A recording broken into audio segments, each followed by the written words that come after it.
Do you want to do more than follow orders, think outside of the box, and manifest your dreams? Then you've come to the right show. Welcome to the award-winning podcast, Holding Down the Fort by US VetWealth. I'm your host, Jen Amos, a Gold Star daughter, veteran spouse, and entrepreneur. For Season 7, I am ecstatic to be in partnership with the Rosie Network to highlight motivational stories of personal growth, financial awareness, and autonomy in our military community. Now, let's get started.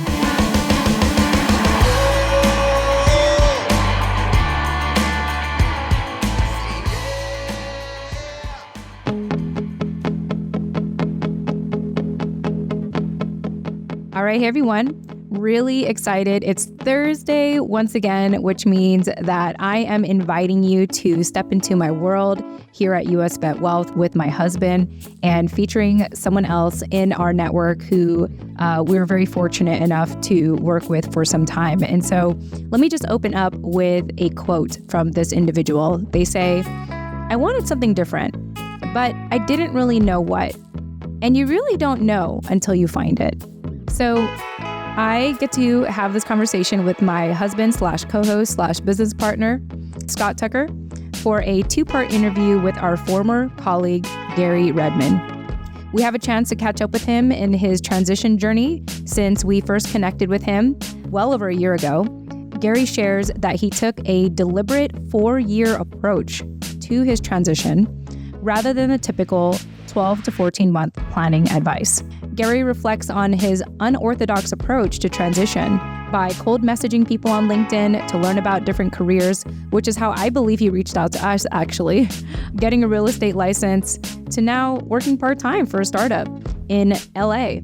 In closing, the first part of this interview, Gary expresses how much he values autonomy and personal growth in future roles, and he touches on support from home as a key to taking career risks.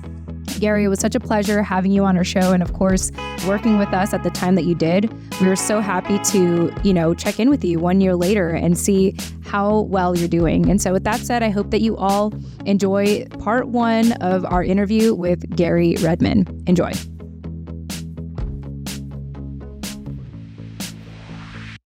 Hi, welcome back to the Holding Down the Fort podcast with today's main host. I'm Scott Tucker, along with your regular co-host, my beautiful wife, Jen Amos. How you doing, Jen? Hi, I'm really excited for you to take the reins for today because the majority of the season, I'm usually the main host or leading as the co-host. So you and Gary go back.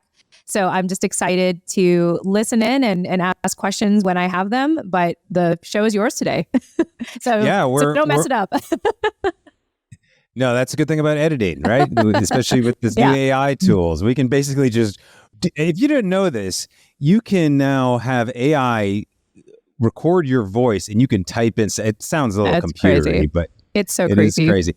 But no, we're actually going back about a year and a half almost to kind of rehash a little mini show that Gary and I did. So first, let's welcome our guest, Gary Redman, coming to us from downtown LA. Apparently, are you dry after the hurricane you guys had out there? Was that real? Oh my gosh, like everything happened.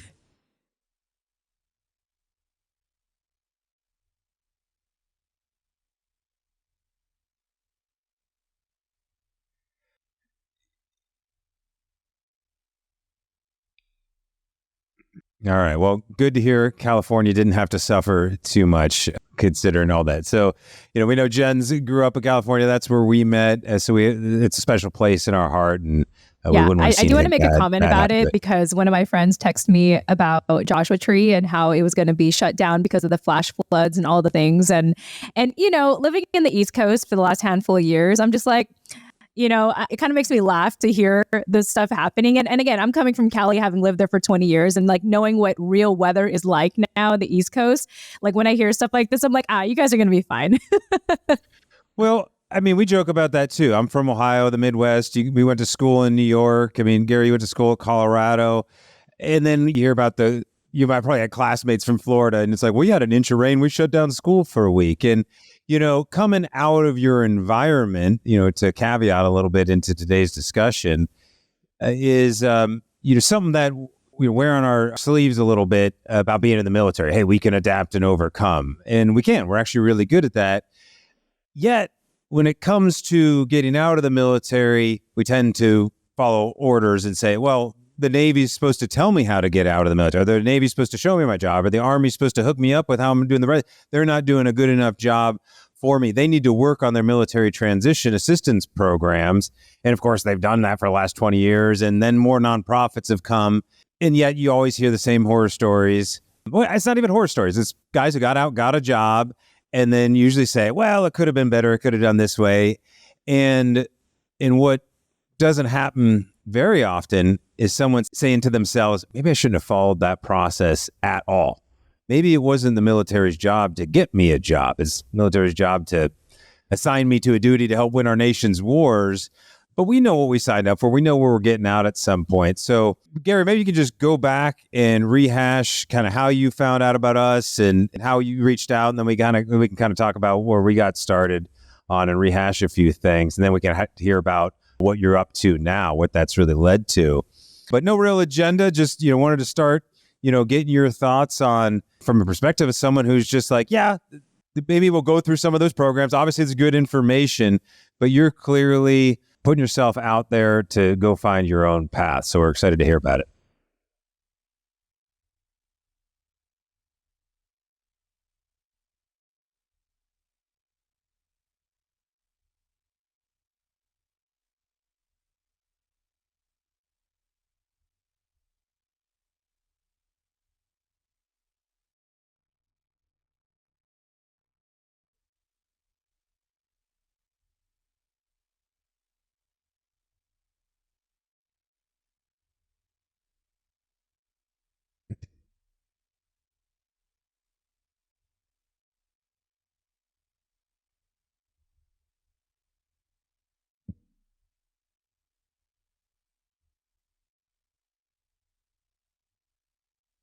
Mhm.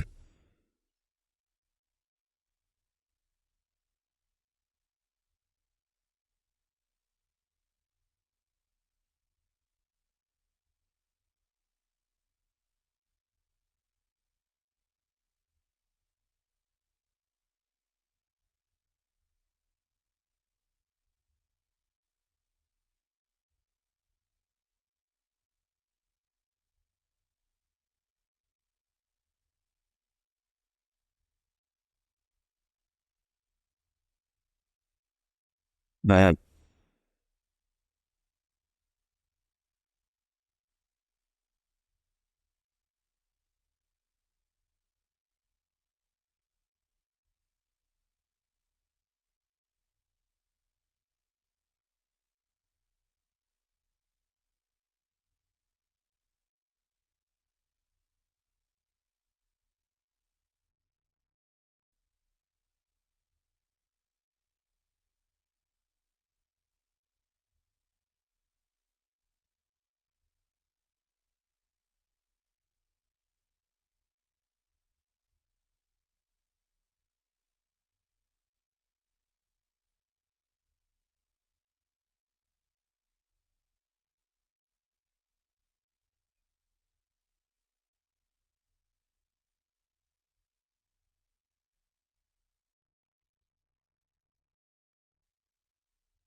Wow.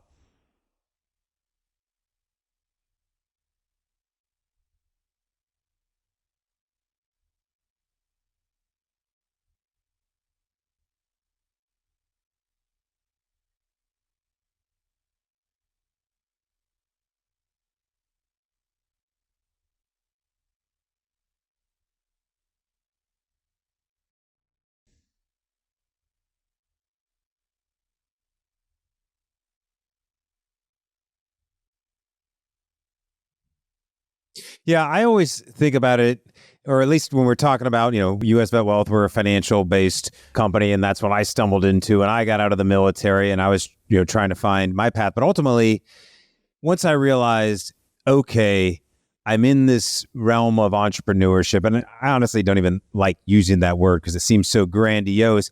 It's just self-employment, or it's just controlling the source of your income. So whether I'm starting a business, I'm washing someone's car, or I'm trying to get hired by a corporation, aren't I working for myself? Aren't I trying to contract out my services for a fee, to some extent? So when I started thinking, so that reminds me a little bit of my own journey when I was getting out of the military, joined financial services. I thought I had a job. It took me many, many years to realize I was just a salesman. And then I said, okay, I don't feel comfortable being a salesman. So I told myself I didn't want to do that. And that was the wrong approach. I think anybody getting out of the military, the first thing they need to learn is sales, because that's just communication. You're going to use it to sell yourself. Duh. How are you getting a job? You're selling yourself. So again, as I started thinking to myself as an individual business, or just an individual income producing entity, at first I thought, well, I could go to all these different conferences and events and learn all these new skill sets. And then you get wowed by some other entrepreneur who's selling you their stuff. So you're hiring things, you're buying software.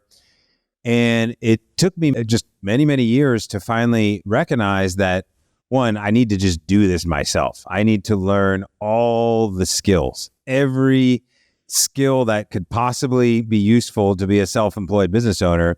That's how to do websites. That's how to make videos. That's how to, what kind of equipment do you need? I got to take courses on, I do got to learn sales. Well, that's really just communication and persuasion. Oh, they didn't teach us this at West Point, how to be a better communicator and persuasion. It's odd. So I just recognize that, and I call it a talent stack. I'm just continuing to build various skills, and they'll come up when they come up.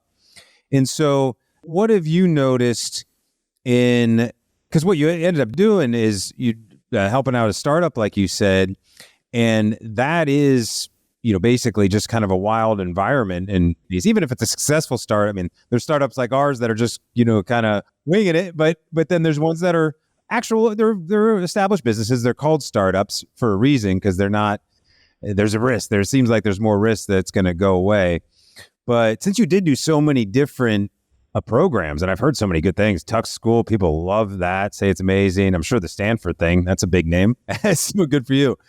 But are you noticing any particular little skills that you're having to develop and utilize quicker than you're getting by sitting in any sort of classroom environment? If that's how those are even done, I guess.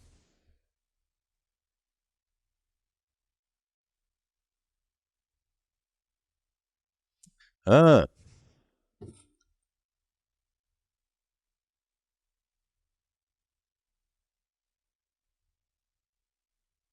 mm.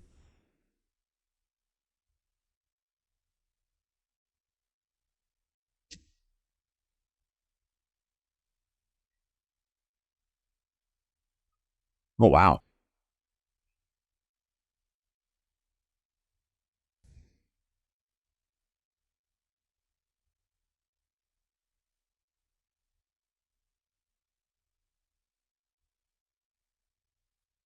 It was me. I made it up. No, just kidding. I say it a lot.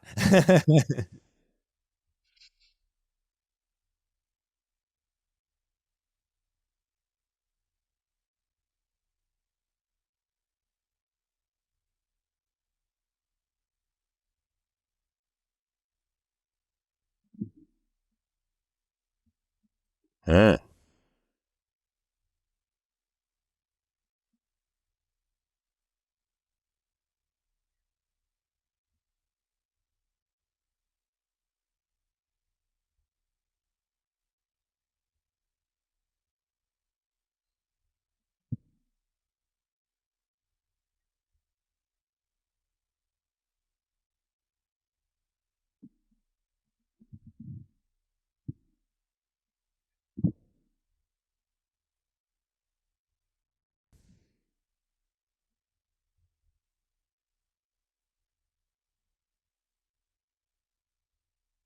mhm.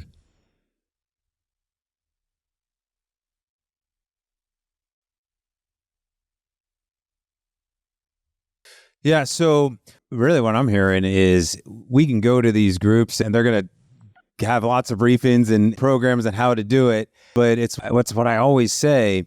Everybody thinks just having a veteran label on you is some sort of hookup. And unfortunately, the majority of Americans think, and that can go good and bad ways, because a lot of times people have had a bad experience with a veteran. And so they're going to label it that way. It's like we heard from one of our friends who was working for a defense contractor and showed some displeasure with how they were being used in this organization. And the boss told him, it's like, you know what? We don't want to hire any more O5s and O6s because you guys always tell us what to do. It's like, well, that's what you hired us for, because we were connected to the defense industry. And so now his skill of being networked, in tight to the military community, it just seems limited in so many ways. His value, his appreciation, probably the amount he's getting paid probably wasn't proper. And so while, yeah, these groups are about military transition that you're networking to, it seems different. You're smartly, these organizations are going to probably be tied in to all sorts of corporations that aren't military related and maybe even startups. How did you find this group that you're working with now? And tell us a little bit more about that whole setup.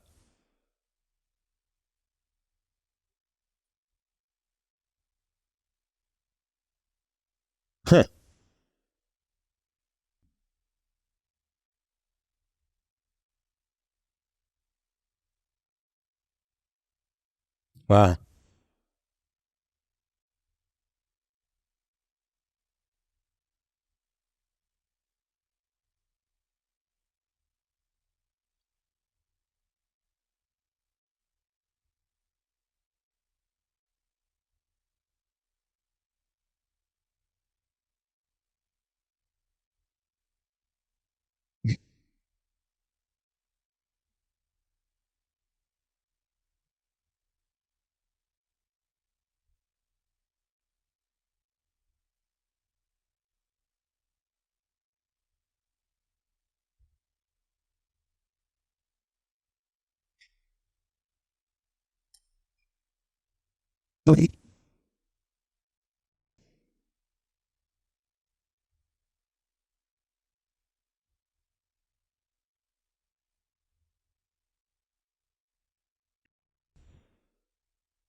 Yeah, you hit me up every once in a while, and I'm like, hey, it's Gary.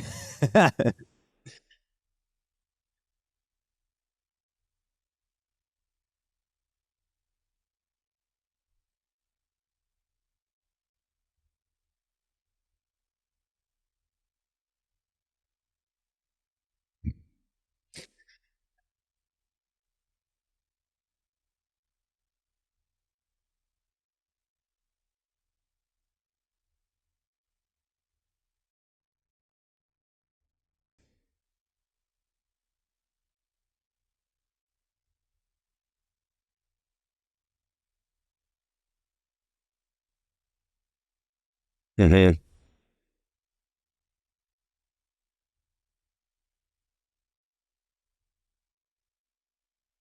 Yeah.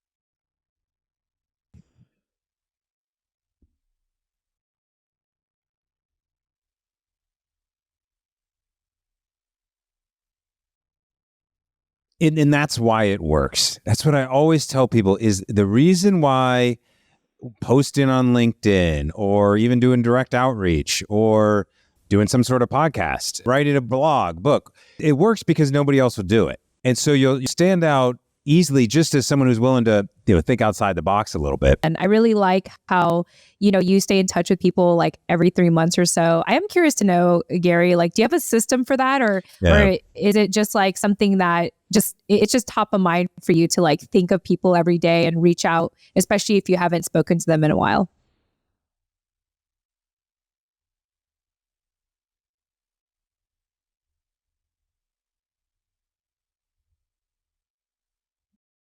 Mm.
Well, yeah, I just wanted to share my thoughts on that. I really like this deliberate transition that you've done where you're recognizing that there's no magic bullet, there's no magic pill. It's really a culmination of all your efforts, like what you're doing online, the effort you do to drive up to LA to grab coffee with people on your own dime, all these little things that you do outside of, the 9 to 5 or outside while you're still serving to build your community, build your network, like however we call it.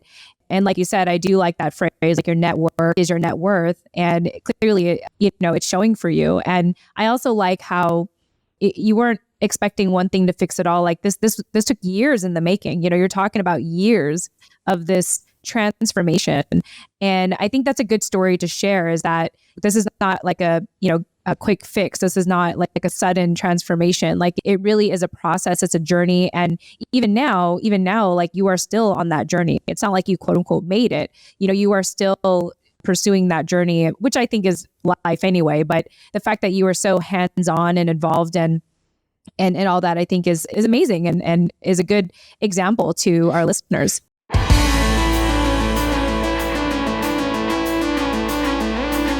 Hey, this is your host, Jen Amos. Thanks again for listening to today's episode of Holding Down the Fort by US VetWealth. Visit holdingdownthefortpodcast.com to access the full show notes of this episode, including resources mentioned and bonus content. Once again, that's holdingdownthefortpodcast.com. Lastly, stay after this outro music for something a little extra. Thanks again and chat soon. Bye for now.